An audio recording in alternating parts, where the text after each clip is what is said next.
Welcome back to Shoaib engineering. मेरा नाम है शोएब और दोस्तों आज मैं आपको लेक्चर नंबर 3 आपको बताने वाला हूं जिसमें आरआरबी जेई 2024 के सिविल मैकेनिकल दोनों स्टूडेंट आप सभी के लिए हेल्पफुल है। जैसे कि आपको पता है कि 1 और 2 हमारी लेक्चर जा चुकी है, तो आप जाके अपने प्लेलिस्ट में चेकआउट कर सकते हैं। आज हमारा जो सेशन स्टार्ट होने वाला वो हमारा second chapter pressure and it's measurement होगा, तो आप इसको ध्यान से देखिएगा। ठीक है, तो चलिए हम चैप्टर को विदाउट वेस्टिंग और टाइम स्टार्ट करते हैं। अगर चैनल को सब्सक्राइब नहीं किया तो चैनल को सब्सक्राइब कर लेना, क्योंकि यहाँ पे इसी तरीके के कंटेंट आपको डेली मिलेंगे। फिलहाल के लिए हमारा सबसे पहला चैप्टर जो स्टार्ट होता है वो है प्रेशर। तो प्रेशर सबसे पहले होता क्या है? तो प्रेशर मतलब होता है जैसे कि मान लो कोई भी बॉडी है, ये बॉडी है, ठीक है। अगर इस पर आप फोर्स लगाए या कुछ भी, यहाँ पे अगर मैं मान लूँ आप इसको मुक्का मारते हो, यहाँ पे इस पे मुक्का लगाते हो, ठीक है, तो यहाँ पे पंच देते हो, तो मतलब यहाँ पे क्या होता है, इसके एरिया पे तुमने फाइट किया और ये क्या दे रहे हो, फोर्स लगा रहे हो ना, फोर्स लगा रहे हो। किस पे लगा रहे हो भाई साहब? तो एरिया पे लगा रहे हो। तो बस यही प्रेशर हो गया। तो P इज इक्वल्स टू अपना क्या हो जाएगा, फोर्स अपान एरिया। ठीक है, फोर्स का यूनिट क्या होता है, न्यूटन, और एरिया का मीटर स्क्वायर। तो प्रेशर का यूनिट क्या हो जाएगा, न्यूटन पर मीटर स्क्वायर। तो ये तो मैंने बता दिया कि जैसे कि एटमॉस्फेरिक प्रेशर होता है, लेकिन अब जरा गौर करिए। अगर मान लीजिए मैं लिक्विड है, यहाँ पे मेरा एक मान लो हमारे पास कोई एक कंटेनर है, कंटेनर में लिक्विड भरा हुआ है। अब लिक्विड में यहाँ पे एक पॉइंट है, मैंने यहाँ पे गया और इस लाइन पे मैंने एक लाइन ड्रॉ कर लिया और मैंने इस भाई से पूछा, भाई यार ये बता तुम्हारे पे कितने प्रेशर लग रहा है। तो भाई यहाँ पे कहेगा, भाई मेरे पास तो मत पूछो प्रेशर कितने लग रहा है यहाँ पे। इस लिक्विड, क्योंकि सारे लिक्विड जो होंगे छोटे छोटे मॉलिक्यूल से मिलकर बने होंगे, हर एक मॉलिक्यूल इस वाले पॉइंट पे क्या होगा, प्रेशर लगा रहा होगा, दबा के प्रेशर लगा रहा होगा। इसके साथ ही नीचे वाला जो मॉलिक्यूल होगा ना, नीचे वाले भी यहाँ पे मॉलिक्यूल भी प्रेशर लगा रहा होगा, क्योंकि ये वाला जो प्रेशर होगा ना, इस पॉइंट पे जो प्रेशर लगा वो, और फिर इसके मतलब इसको मतलब एक तरीके से ये इसको रिवर्स करेगा और ये नीचे वाले भी यहाँ पे पॉइंट पे क्या कर रहे हैं, प्रेशर लगा रहे हैं। तो कुल मिला के जो इसका वेट है ना, वेट इस पे प्रेशर लगा रहेगा, तो वेट का जो प्रेशर होगा यहाँ पे वेट में कन्वर्ट हो जाएगा। तो weight is equal to W is equal to आपने पढ़ा होगा क्या होगा, मास इंटू ग्रेविटी होता है। ठीक है, तो अब मास इंटू ग्रेविटी होता है, तो जैसे कि मैंने आपको बताया था कि मास क्या होता है, मास होता है द्रव्यमान बराबर आयतन गुणे घनत्व। तो आयतन गुणे घनत्व मतलब डेंसिटी इंटू आपका क्या होता है, आयतन गुणे घनत्व। तो ये आपका आयतन मतलब रो इंटू भी होता है, ये आपका यहाँ पे फॉर्मूला होता है। ठीक है, तो वही चीज़ हम यहाँ पे करेंगे। और वॉल्यूम को आप क्या लिख सकते हो, मैंने आपको बताया था एरिया में अगर हाइट से मल्टीप्लाई कर दोगे तो वो क्या हो जाएगा, आपका वॉल्यूम हो जाता है। मतलब ये भी मीटर स्क्वायर है और ये मीटर में मल्टीप्लाई कर दोगे तो मीटर की हो जाएगा, वो वॉल्यूम कहलाता है। तो वही चीज़ हम एम की जगह पे क्या लिखेंगे, ए इंटू एच। ठीक है, तो यहाँ पे एम के जगह पे हमने क्या लिख दिया, ए इंटू एच, और रो जी हमारा यहाँ से आ गया। ये हमारा रो पहले से था यहाँ पे और ये जी आ गया। ठीक है, तो अब देखो प्रेशर इज इक्वल टू हमने क्या एफ बाई ए अभी हमने बताया, लेकिन यहाँ पे जो लिक्विड है, लिक्विड के अंदर हम प्रेशर फाइंड आउट कर रहे हैं, तो भाई साहब यहाँ पे तो वेट दबा के लगेगा। तो वहाँ पे प्रेशर की जगह पे हमने डब्ल्यू यूज़ किया, ये डब्ल्यू, और डब्ल्यू की जगह पे अभी हमने आपको यहाँ पे समझाया कैसे यहाँ पे आया। तो ए एच रो जी हम यहाँ पे लिख दिया, तो ये हमारा हो गया। ठीक है, अब देखो एरिया ने एरिया को क्या करा, काट डाला। ठीक है, तो यहाँ पे क्या बच गया, यहाँ पे बच जाएगा आपका एच रो जी। तो यहाँ पे क्या जीगा, रो जी एच या एच रो जी कहो, तो ये आपका फॉर्मूला निकल जाएगा। तो आज के बाद से ध्यान रखो, अब की बार कभी भी लिक्विड के अंदर प्रेशर फाइंड आउट करने की जब भी बात आएगी ना, तो मैं आपको डायरेक्ट बोलूँगा कि रो जी एच आएगी। कभी भी लिक्विड के अंदर प्रेशर फाइंड आउट करोगे तो उसका जो फॉर्मूला होगा रो जी एच होगा। तो ये याद रखना। अभी आपको डिफरेंट टाइप के जो हमारे प्रेशर मेजरमेंट होंगे उनमें इंस्ट्रूमेंट में वो ये वाला प्रेशर यहाँ पे लगेगा। यहाँ पे कुछ यहाँ पे नोट्स लिखे हैं जो आपके बड़े काम की आ सकती है, जैसे कि प्रेशर डिफाइंड 1.01325 बार, जिसको हमको 10 13 25 पास्कल कहता है। ये इसकी इक्विवेलेंट होता है, जो कि अगर मरकरी में देखा जाए तो 760 mm पे इसको कैलकुलेट किया जाता है। तो ये आप एक नोट पॉइंट इसको आप थोड़ा सा ये लर्न करिएगा। ठीक है, तो ये अभी मैं आपको बता दूं, किसी भी लिक्विड के अंदर इसमें बोलूँगा प्रेशर यहाँ पे कितना लगेगा, तो डायरेक्ट आप बोलोगे क्या होगा, रोजी एच सर। ठीक है, तो ठीक है, ये चीज़ आपको आई होप सो कि आप यहाँ पे समझ पा रहे होगे। चलिए अब दोस्तों यहाँ पे हम नेक्स्ट देखते हैं। नेक्स्ट जो है हमारा कि अब जैसे कि मान लो हमने पूछ दिया कि ये तो हमने एक पॉइंट पे पूछा था, ये पॉइंट पे अब कितना प्रेशर लग रहा होगा। ठीक है, अब मैं क्या करता हूँ, इस लिक्विड के अंदर एक छोटा सा मतलब एरिया कंसिडर करता हूँ। एरिया जिसका एरिया मान लो यहाँ पे जिसकी एक पॉइंट पे जाता हूँ और यहाँ पे एक मतलब हमने एक लाइक एक सैंपल लिया। ठीक है, और यहाँ पे आप देख सकते हो इसकी हाइट जो है डी एच में, मतलब हाइट में मतलब थोड़ा सा चेंजेज है। इसके साथ यहाँ पे देखो प्रेशर पी ऊपर से लग रहा होगा। ठीक है, इस पानी पे प्रेशर लग रहा होगा। इसके साथ ही हम नीचे P प्लस डी पी लगाए हैं। बहुत सारे स्टूडेंट सोचेंगे कि सर ये डी पी वाला एडिशनल टर्म कहाँ से आ गया। तो देखो मेरे भाई, सबसे पहले प्रेशर इस पे लग रहा होगा। ठीक है, अब ये वाला इसका भी प्रेशर तो इस पे लग रहा होगा ना। ये वाला पात्र जो इसके एक मान लो ये सॉलिड है, तो छोटे छोटे अणुओं से मिलकर बना होगा, मॉलिक्यूल से, एटम से। तो इस एटम का भी तो इस एक पर्टिकुलर इस पॉइंट पे प्रेशर लग रहा होगा ना, तो यही जो प्रेशर होगा ना वो क्या हो जाएगा, इसका एडिशनल हो जाएगा, जिसको हम क्या कहेंगे, डीपी कहेंगे, ठीक है। तो अब देखो हम क्या करेंगे ना, इस दोनों प्रेशर को हम इक्वेट कर देंगे, ठीक है, इक्विलिब्रियम स्थापित करने के लिए, क्योंकि इक्विलिब्रियम स्थापित है तभी तो ये एग्जिस्ट कर रहा है, नहीं तो ये कहीं अगर मान लो ऊपर वाला प्रेशर ज़्यादा हो जाता तो ये उड़ के आसमान में चला जाता, या नीचे वाला प्रेशर ज़्यादा होता तो ये इसको चीर के बाहर निकल जाता, ठीक है। मतलब दोनों प्रेशर यहाँ पे इक्वेट है तभी यहाँ पे स्टेबल है। तो चलो उस कंडीशन को हम स्थापित करते हैं। तो फॉर इक्विलिब्रियम कंडीशन हमने लगा दिया, तो पी डी ए, अब देखो यहाँ पे प्रेशर हमने लगाया, तो प्रेशर इज इक्वल टू हमने क्या होगा, फोर्स पर यूनिट एरिया, यही हमने पढ़ा था ना, और एफ बराबर क्या हो जाएगा, पी ए, यही होगा ना। तो यहाँ पे ये चीज़ें हैं, तो हमने क्या किया, यहाँ पे फोर्स को हमने इक्वेट किया, तो पी डी ए, यहाँ पे इस छोटा सा एरिया है तो हमने एक जगह पे डी ए यूज़ किया, तो पी डी ए प्लस, और इसका डब्लू भी तो काम कर रहा होगा भाई, वेट भी तो काम कर रहा होगा डब्लू। तो अब हम क्या करेंगे, ऊपर वाले साइड में क्या क्या हमने ऐड कर लिया, पी और डी ए अपना क्या होगा, फोर्स की जगह पे पी आ गया, और ए की जगह पे छोटा सा एरिया है तो डी ए प्लस डब्लू, ठीक है। अब नीचे वाले में हम काम करेंगे, तो नीचे वाले में क्या होगा, नीचे वाले में टोटल प्रेशर कितना लग रहा है, पी प्लस डी पी, और छोटा सा एरिया इसका होगा डी ए, ठीक है। डी ए यहाँ पे कैलकुलेट कर, क्योंकि फोर्स बराबर क्या होता है, आपने पढ़ा हुआ है पी इंटू ए, तो ए की जगह पे हमें डी ए यूज़ करना है, तो ये हमें यहाँ तक लिख लिया।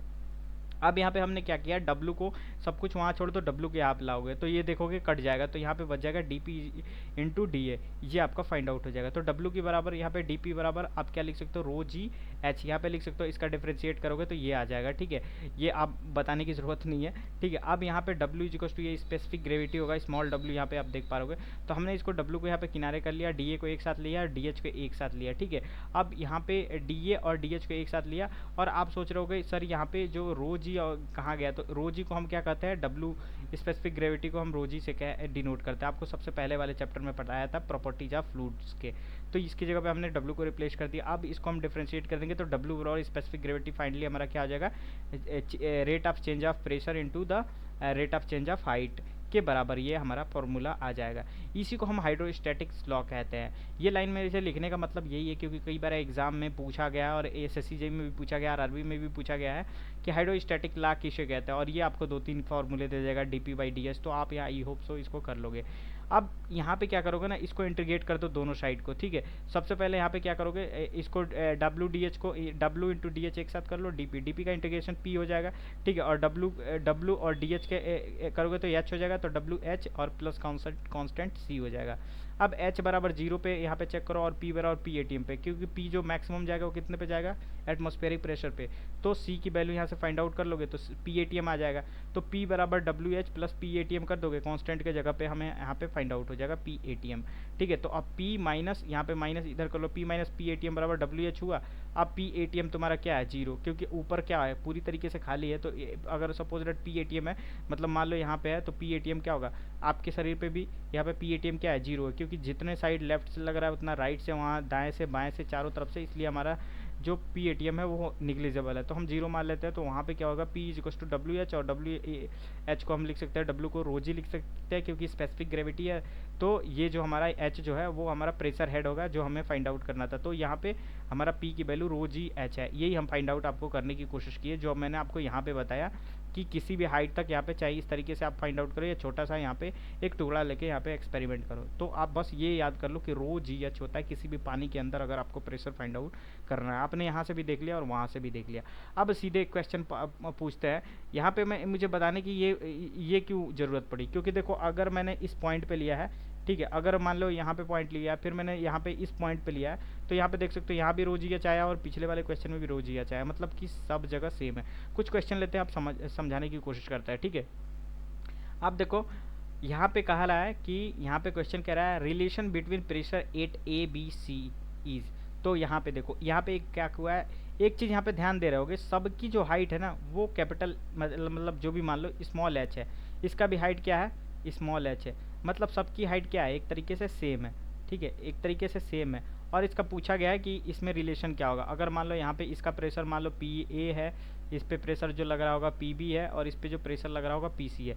तो आपको मैं बता दूं दोस्तों, आपकी जानकारी के लिए बता दूं, ऐसा दुनिया का कोई भी आपको सिस्टम बना के दे दे, घुमाने की कोशिश करे, अगर सबकी हाइट विल बी सेम और सबकी हाइट सेम हो, और देख सकते हो ये सेम एक तरीके से एक शेप है नीचे वाले भी, अगर ये अलग अलग भी होता ना, ये अलग अलग भी होता तो भी ये सेम होता, इसकी हाइट क्या होगी, सेम होगी तीनों की, क्योंकि उससे फ़र्क नहीं पड़ता। आपको जो यहाँ पे देख सकते हो जो डेटम की हाइट है ना, जो प्रेशर हेड की हाइट है वो सबकी सेम है, तो that will be the pressure will be also same, P A is equal to P B is equal to P C. तो इस तरीके से आप यहाँ पे चीज़ों को यहाँ पे देख सकते हो। और इसको मैं कभी कभी पूछ देता है, तो इसको हम कहते हैं हाइड्रो स्टैटिक, मैं यहाँ पे लिख देता हूँ स्टैटिक पैराडॉक्स। जब हाइट सेम होता है ना, उसको हम कहते हैं हाइड्रोस्टैटिक पैराडॉक्स। तो आई होप सो कि आप समझ पा रहे हो हाइड्रोस्टैटिक पैराडॉक्स क्या होगा। और इसका मैंने यहाँ पे एक तरीके से एक्सप्लेनेशन भी आपको रेफरेंस के लिए दे दिया है। अब वो उसी तरीके से यहाँ पे कोई पूछा जाएगा कि यहाँ पे अगर मान लो ए पॉइंट पे, अगर मान लो ए पॉइंट, मान लो इसी को मान लो इस मतलब यहाँ पे ये पॉइंट है, सपोज डेट बी पॉइंट यहाँ पे। मैंने पूछा भाई साहब प्रेशर बताओ, यहाँ पे देख सकते हो, यहाँ पे सबसे पहले जाओगे हाइट देखोगे, भाई साहब दोनों की हाइट तो एच एच पे है, बिल्कुल चेंज नहीं है, और जो यहाँ पे वो भी है। तो इस तरीके से दोनों का प्रेशर विल भी क्या हो जाएगा, सेम हो जाएगा, P A is equal to P B हो जाएगा। ये पी बी थोड़ा छोटा रहेगा, सॉरी यहाँ पे। तो ये इस तरीके से यहाँ पे आप समझ पा रहे हो, तो answer will be A is correct. तो आई होप सो आप समझ पा रहे हो कि ये कैसे होता है। अब हम सीधे आ जाते हैं पास्कल्स लॉ।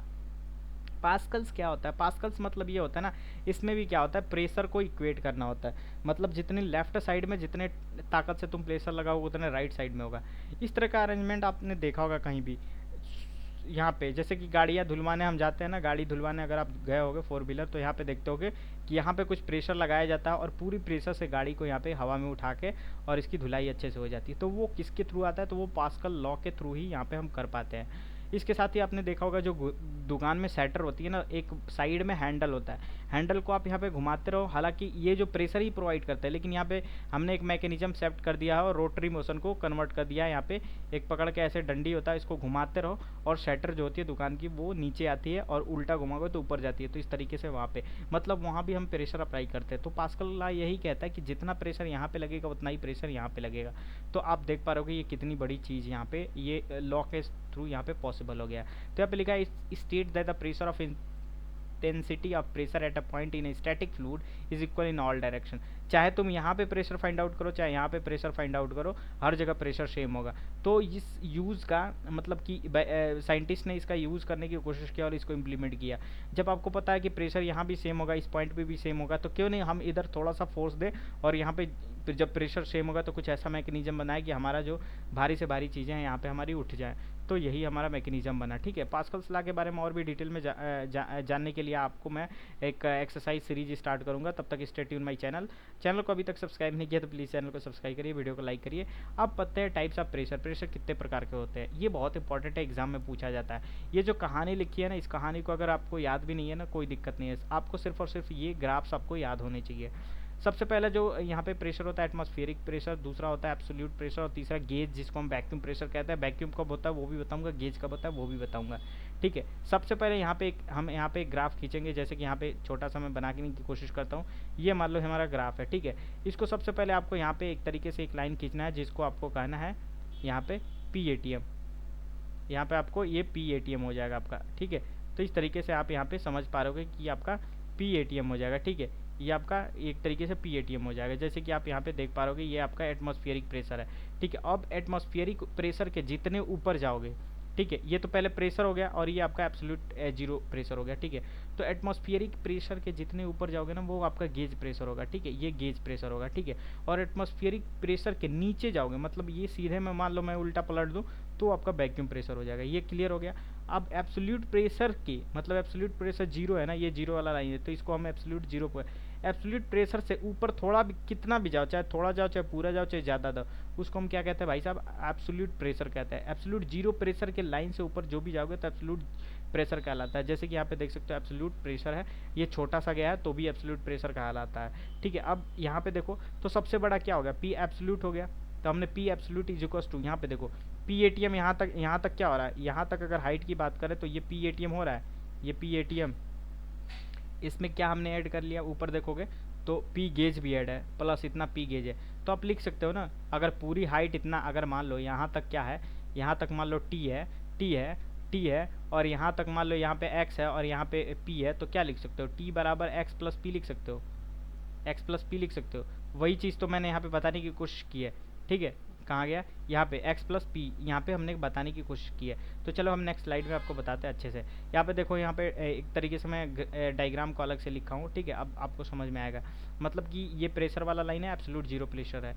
तो सबसे पहले हमने क्या किया, जो हमारा पी एब्सोल्यूट है वो सबसे ज़्यादा था, तो पी एब्सोल्यूट बराबर हमने क्या किया, तो यहाँ पे देखो सबसे ज़्यादा यहाँ पे क्या हो जा रहा है, सबसे ज़्यादा पी ए टी एम है ना, पी ए टी एम किधर गया, ये P A T M, P absolute सबसे ज़्यादा है, तो सबसे कम कौन है, पी एब्सोल्यूट, और उसके जस्ट ऊपर है पी गेज। तो यहाँ पे लिख सकते हो P A T M plus P gauge, ठीक है। ये आपका मेन फार्मूला होता है, इसी फार्मूले से ये सारे बने हुए हैं। अब देखो, अब वैक्यूम प्रेशर कब आएगा, तो जब देखो ये उल्टा तीर है ना, तो मतलब ये माइनस में जाएगा। तो वही बताया गया, एब्सोल्यूट प्रेशर मतलब ये पूरा बड़ा सा, ये किसके किसके बराबर से, तो अगर इतना हाइट किसका है, तो भाई एटमॉस्फेरिक प्रेशर है, उसको जोड़ दो, प्लस इसके ऊपर वाला हाइट कहाँ तक है, यहीं तक जाना है हमें, तो वो गेज प्रेशर है, तो गेज प्रेशर को जोड़ दो, तो ये हमारा एब्सोल्यूट प्रेशर ये मिल जाएगा। वैक्यूम प्रेशर ये है, अब हमें ये फाइंड आउट करना हाइट। तो ये फाइंड आउट करने के लिए आपको क्या करना पड़ेगा, आप देखो एटमॉस्फेरिक प्रेशर यहाँ तक है, इसमें से गेज प्रेशर को अगर सॉरी एटमॉस्फेरिक प्रेशर यहाँ है और ये वैक्यूम है, और नीचे क्या आपका एब्सोल्यूट है, तो एटमॉस्फेरिक प्रेशर तो ये पूरा हो जाएगा, तो इसमें से ये आधा तो पहले ही वैक्यूम प्रेशर निकल गया है, हमें फाइंड आउट करना है। तो ये एब्सोल्यूट प्रेशर को आप माइनस कर दोगे तो आपका वैक्यूम प्रेशर निकल जाएगा। तो यही एक फार्मूला है कि अगर आपको पी वैक्यूम अगर पूछा जाएगा तो आप क्या लिखोगे, P A T M minus P absolute, ये आपका एक अलग फार्मूला होगा। तो इस तरीके से बाकी absolute pressure 760 mm H G, एक 10.30 मीटर ऑफ वाटर के लिए होता है। बाकी ये चीज़ें आप ध्यान दीजिएगा। अब यहाँ पे कुछ क्वेश्चन हम ले लेते हैं, तभी आपको समझ में आएगा, आई होप सो, कि ताकि आपको यहाँ पे ये चीज़ें क्लियर रहे। तो चलिए क्वेश्चन फटाफट हम नोट कर लेते हैं, ठीक है, ताकि आपको एक एक चीज़ यहाँ पे क्लियर होती जाए, किसी चीज़ में आपको डाउट ना रहे। यहाँ पे एक क्वेश्चन हम नोट करते हैं, ठीक है, जैसे कि एक डायग्राम बना हुआ है, यहाँ पे मान लो यहाँ पे लिखा हुआ है, यहाँ पे लिखा हुआ है find out the absolute pressure, ठीक है, प्रेशर पूछ रहा है। ये आपका कितना है भाई, ये आपका है पी जी वन बराबर कितना दिया हुआ है 5 बार, अभी मैं समझाऊंगा कैसे सॉल्व होगा। और ये पी ए टी एम बराबर दिया हुआ है, पी ए टी एम बराबर आपका ये 1.01 बार, ये हो गया, ठीक है।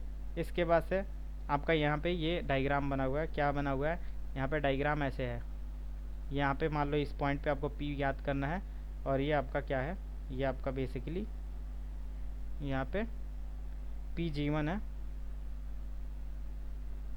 एक सेकेंड, मैं एक बार क्वेश्चन देख लेता हूँ, ठीक है।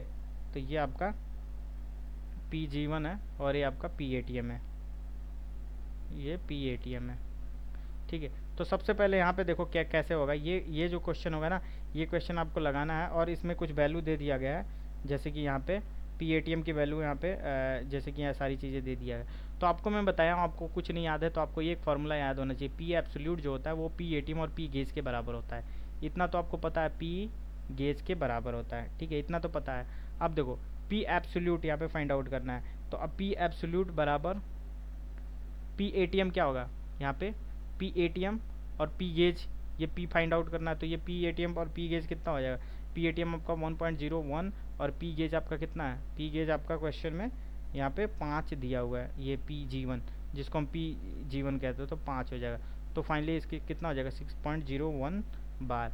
आई होप सो आपको समझ में नहीं आया होगा, ठीक है। एक और क्वेश्चन लेते हैं इसी पे, आई होप सो आप लगा लोगे, क्योंकि अब जो है ये क्वेश्चन थोड़ा सा बड़ा होगा, ठीक है। अब देखो ये क्वेश्चन नंबर 2 यहाँ पे है, सेम क्वेश्चन लेते हैं, मतलब इसका थोड़ा बड़ा वाला रूप, find out the absolute pressure P, absolute pressure P, ठीक है। ये एब्सोल्यूट प्रेशर पी आपको फाइंड आउट करने की ये कहा जा रहा है, ठीक है। अब इसका डायग्राम थोड़ा सा हम ड्रॉ कर लेते हैं ताकि आपको समझने में आसानी हो, ठीक है। ये इसका डायग्राम हम लोग एक बार ड्रॉ करने की कोशिश करते हैं। इसका कुछ ऐसा डायग्राम है, सबसे पहले ये यहाँ पे एक छोटा सा यहाँ पे बना हुआ है, ठीक है, जिस पे यहाँ पे प्रेशर पी लग रहा है, ठीक है। इसके जस्ट बाहर आपका यहाँ पे एक और लगा हुआ है जो गेज प्रेशर है पी जी वन, ठीक है। और इसके बाहर यहाँ पे एक और यहाँ पे लग जाएगा, अब ये Pg1 के बाद से ये Pg2 यहाँ पे आ जाएगा, Pg2, ठीक है, Pg2 हो जाएगा। और इसके बाहर भी एक यहाँ पे बना हुआ है, ध्यान रहे थोड़ा सा टेढ़ा क्वेश्चन नहीं है, एक तरीके से आप सॉल्व करोगे। अब इसके बाहर जो प्रेशर लगेगा Pg3, और इसके बाहर भी ऐसे करके बना हुआ है, ठीक है। अब इसके बाहर भी Pg3 के बाहर भी आपका यहाँ पे Pg4 बना हुआ है, ठीक है। और इसके बाहर भी एक तरीके से इतना बड़ा एक ये बना हुआ है, पात्र बना हुआ है, ठीक है। और इसके अंदर यहाँ पे लिखा हुआ है Pg4 और ये लिखा हुआ है PATM, ठीक है। और वैल्यू आपका क्या क्या दिया हुआ है एक बार वो भी नोट कर लेते हैं मेरे दोस्त। वैल्यू दिया हुआ है Pg1 की वैल्यू दिया हुआ है आपका, बहुत आसान है, एक बार आप समझ जाओगे ना तो आपका आसान हो जाएगा। Pg2 की वैल्यू दिया हुआ है 2 बार, Pg3 की वैल्यू दिया हुआ है 3 बार, Pg4 की वैल्यू दिया हुआ है 4 बार, और PATM आपका पता ही है 1 पॉइंट कितना होता है भाई साहब, 0.1 बार एटमॉस्फेरिक प्रेशर, ठीक है। तो अब देखो यहाँ पे कैसे फाइंड आउट करना होगा। तो सबसे पहले हमको इंडिविजुअल प्रेशर निकालना होगा, एक को पकड़ना होगा, सारा सवाल हो जाएगा, ठीक है। यहाँ से मैं सोल्यूशन लिखता हूँ। तो इस पे प्रेशर निकालो, तो इस पे प्रेशर P एब्सोल्यूट होगा, P एब्सोल्यूट यहाँ पे लिखोगे, P एब्सोल्यूट को P मानोगे। अगर मान लो ये आपका क्या हो जाएगा, अगर मान लो ये आपका क्या हो जाएगा, इसके लिए एटमॉस्फेरिक प्रेशर P1 है, और इस बॉक्स के लिए यहाँ पे एब्सोल्यूट ये Pg1 है, और ये आपका P गेज है तो इसके लिए P2 हो जाएगा, और ये P एब्सोल्यूट है, P गेज है तो ये P3 हो जाएगा। ये P एब्सोल्यूट है, इसके लिए P गेज है तो ये P4 होगा, लेकिन यहाँ पे PATM ऑलरेडी यहाँ पे मेंशन है तो हमें कोई दिक्कत की बात नहीं है। अब P बराबर हम क्या लिखेंगे, यहाँ पे लिख सकते हो P1 प्लस Pg1, ठीक है। अरे P के लिए ये P आपका एब्सोल्यूट हो गया और P1 आपका गेज हो गया, और इसके लिए PATM हो गया, तो इस तरीके से आप लिख सकते हो। फिर यहाँ पे P2 बराबर क्या लिखोगे, यहाँ पे सॉरी यहाँ पे P का वैल्यू लिखो ना। अब P की जगह पे आप क्या हो जाएगा, यहाँ पे एक तरीके से यहाँ पे अब आ जाएगा P1 आ जाएगा ये वाला। अब इसके लिए आपको Pg1 और Pg2 लेके चलना है, Pg1 और P1 लेके चलना है। तो P1 बराबर क्या हो जाएगा, यहाँ पे P2 बराबर P2 प्लस Pg2, ठीक है। फिर यहाँ पे अब कौन सा प्रेशर हमें फाइंड आउट करना है, ये P3।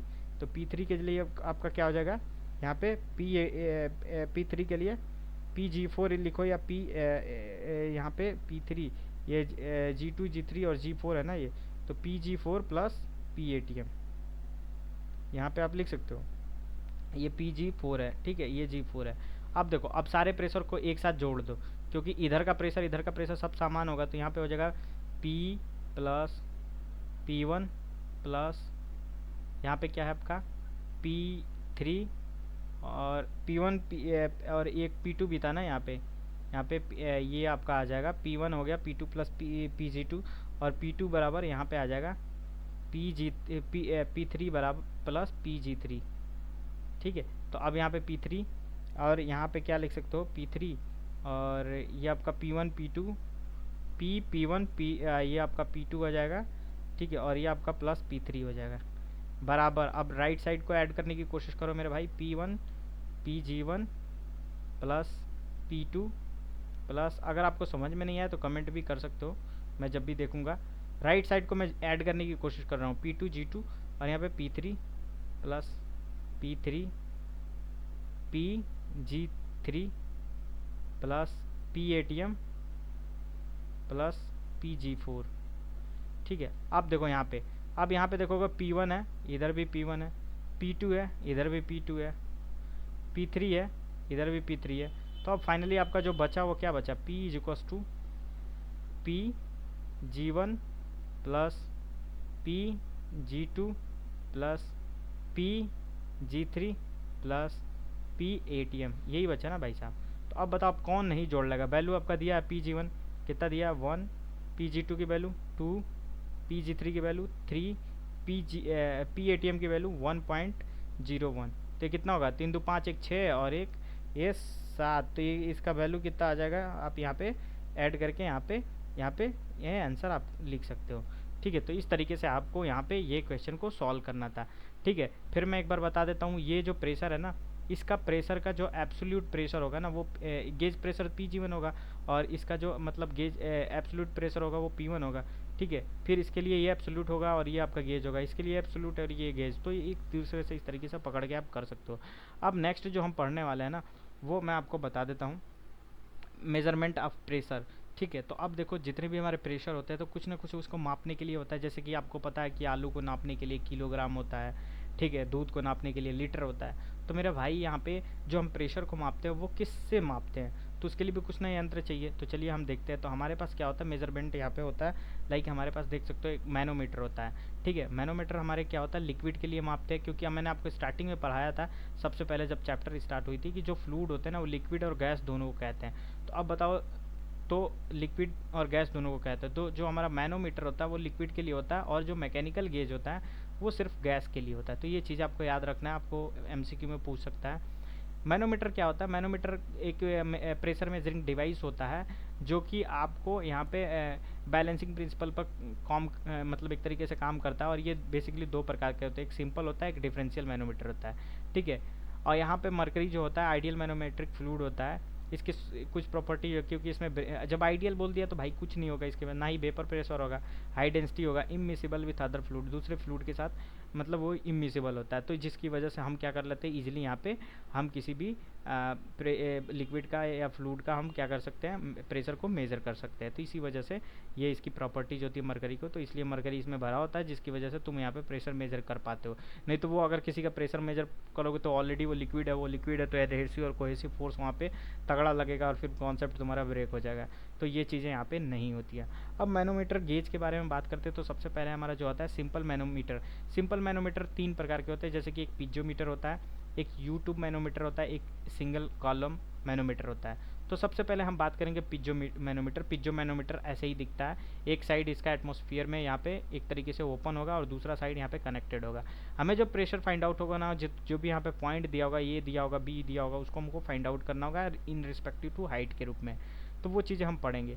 अब देखो यहाँ पे मैंने आपको बताया था, यहाँ पे सबसे यहाँ पे एटमॉस्फेरिक है तो प्रेशर इसे यहाँ पे क्या होगा, यहाँ पे लग रहा होगा। तो ठीक है, तो यहाँ पे सबसे ज़्यादा प्रेशर होगा, यहाँ पे जो प्रेशर बन रहा होगा इसका भी प्रेशर और इसका भी प्रेशर दोनों का एक इक्वेट करके यहाँ पे आ रहा होगा। तो मतलब पी ज़्यादा होगा तो पी में से पी एटीएम को घटा दिया, और किसी भी लिक्विड में प्रेशर गया और इस कॉलम में कितना प्रेशर लग रहा होगा, तो उसके लिए मैंने बताया था किसी लिक्विड का प्रेशर रो जी एच होता है, तो रो जी एच, और यहाँ पे पी एटीएम चूँकि यहाँ पे क्या हो जाएगा, नगड़े हो जाएगा, क्योंकि यहाँ पे इसके हाइट पे, यहाँ पे हम हाइट नहीं जा रहे हैं, यहीं से स्टार्ट कर रहे थे, एक रेफरेंस तरीके से मानेंगे तो इसको 0 मान लेंगे। तो P बराबर रो जी एच, यहाँ पे ये इसका पीजोमीटर का ये प्रेशर हमारा होता है।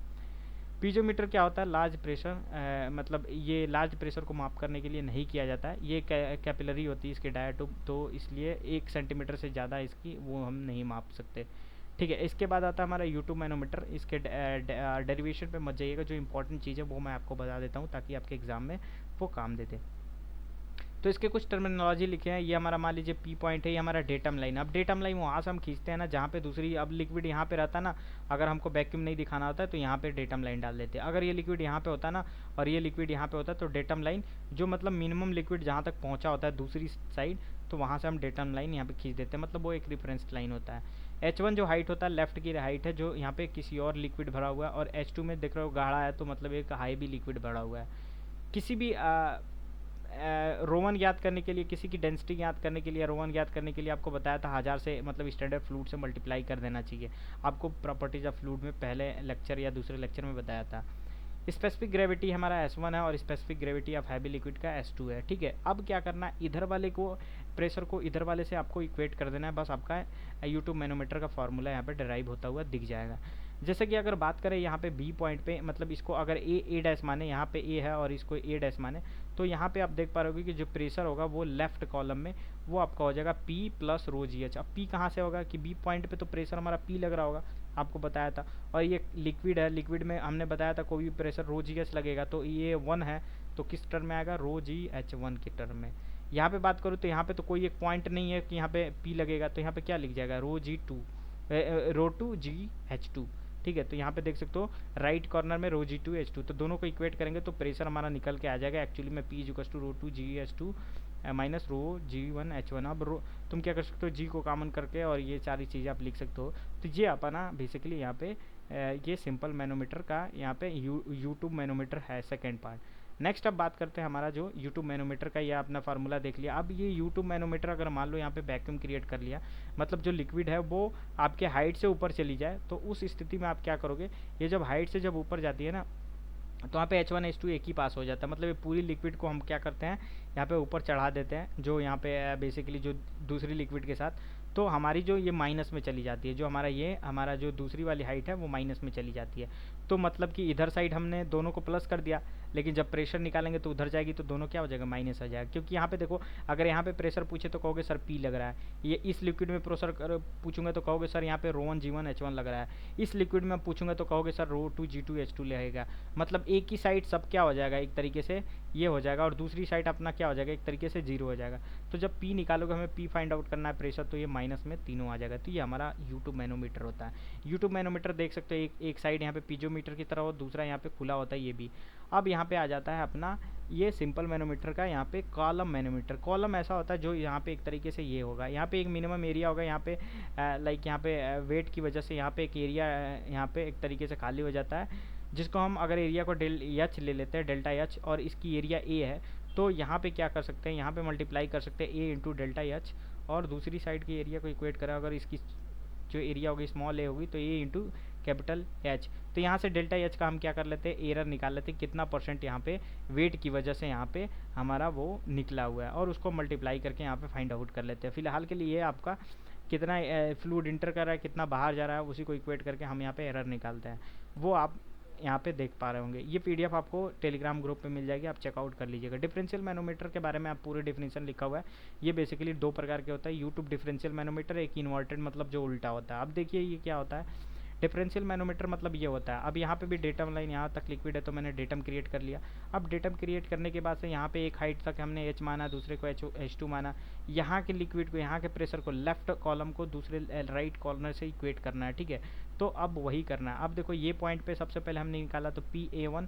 अब इस लिक्विड में, अब ये तो ए पॉइंट पे सिर्फ निकाला, लेकिन ये पूरी नली में, ये पूरी मतलब ट्यूब में कितना प्रेशर लग रहा होगा, तो ρ1 है, तो ρ1 के साथ यहाँ पे क्या है, यहाँ पे देख रहे होगे कि ये इसकी पूरी हाइट अगर पूछो तो क्या कहोगे कि सर यहाँ से यहाँ तक हाइट h है, यहाँ से लेके यहाँ तक H1 है, तो H प्लस H1 हो जाएगा। तो वही हमने लिखा है ρ1 H1 plus HG is equals to. अब तो इधर लेफ्ट साइड कुछ नहीं, अब राइट साइड में आ जाओ। अब राइट साइड में आओगे तो यहाँ पे देखोगे एक पॉइंट है, यहाँ पे PB, तो यहाँ पे PB लिख दिया, प्लस यहाँ पे देखोगे तो यहाँ पे क्या क्या लग रहा है भाई साहब, तो ρ2 H1 G1 लगेगा। यहाँ पे सिर्फ यहाँ पे प्रेशर क्या लिखेगा, ρ2 H1 G1। और यहाँ पे जो देखो ये डेटम क्रिएट हो गया, तो अब यहाँ पे स्मॉल h लगेगा, तो ρ3 H, क्योंकि यहाँ पे हाइट h है, और G ये, अब दोनों इक्वेट कर लो। अब ये होता है, अब वही इन्वर्टेड यूट्यूब डिफरेंशियल मीटर के लिए क्या करोगे, अब इसको हमने उल्टा कर दिया, तो अब माइनस में जाएगा, क्योंकि अब जो हमारी लिक्विड की डेटम लाइन होगी अब नीचे नहीं होगी, अब ऊपर आ जाएगी। तो जब ऊपर आएगी इसको उल्टा किए, तो अब देखो इस पॉइंट पे हमें प्रेशर फाइंड आउट करना है, तो यहाँ पे क्या हो जाएगा, यहाँ पे PA, ये तो फ्रेश रहेगा, PA प्लस करेंगे, लेकिन ये माइनस में हो जाएगा क्योंकि हमारा डेटम लाइन ऊपर है। तो हम क्या लिखेंगे यहाँ पे, ρ1 माइनस के साथ लिखेंगे, माइनस ρ1 G और H1, क्योंकि पूरी हाइट यहाँ पे क्या है, H1 है, ठीक है, बराबर यहाँ पे कर देंगे। अब दूसरी साइड आएंगे, अब यहाँ पे देखेंगे प्रेशर के, यहाँ पे एक पॉइंट है, यहाँ पे लिखा हुआ है ना, ये पॉइंट दिख रहा है, ये B ऊपर B है, तो ये B है, तो जिसकी वजह से ये हमारा क्या है, B है, तो यहाँ पे PB लिख देंगे। लेकिन अब यहाँ पे हाइट कितना है, तो यहाँ पे लिखोगे माइनस ρ2 GH2, क्योंकि H2 वाला टर्म है ना, तो इसलिए हमने माइनस यहाँ पे यूज़ किया है। फिर माइनस यूज करोगे क्योंकि ये डेटम लाइन से नीचे है, ठीक है। तो ये आपका हो जाएगा ρ3, और यहाँ पे हाइट कितना है, तो H2 और G, ठीक है। तो ये आपका H2 और G हमारा ρ2, ये पूरा ρ2 है, H2 और G यहाँ पे हो जाएगा, ठीक है। तो इस तरीके से आपको यहाँ पे सारी चीज़ें यहाँ पे सॉल्व करनी है। तो ये आपका बेसिकली मेजरमेंट एंड ये गेज प्रेशर वाला ये सारा कॉन्सेप्ट हो गया। तो दोस्तों दूसरा चैप्टर जो था ना, वो आज मैं एक ही लेक्चर में कंप्लीट कर दिया पूरा। आई होप सो आपको सारी चीज़ें समझ में आ रही होगी। तो आपसे रिक्वेस्ट है दोस्तों, अगर आपको वीडियो पसंद आई हो तो वीडियो को लाइक करिए, अपने दोस्तों के साथ शेयर करिए, और साथ में दोस्तों आपसे रिक्वेस्ट है कि इसकी PDF की आपकी ज़रूर नीड होगी। तो PDF के लिए दोस्तों आपको कुछ करना नहीं है, आपको डिस्क्रिप्शन में लिंक दिया होगा टेलीग्राम का।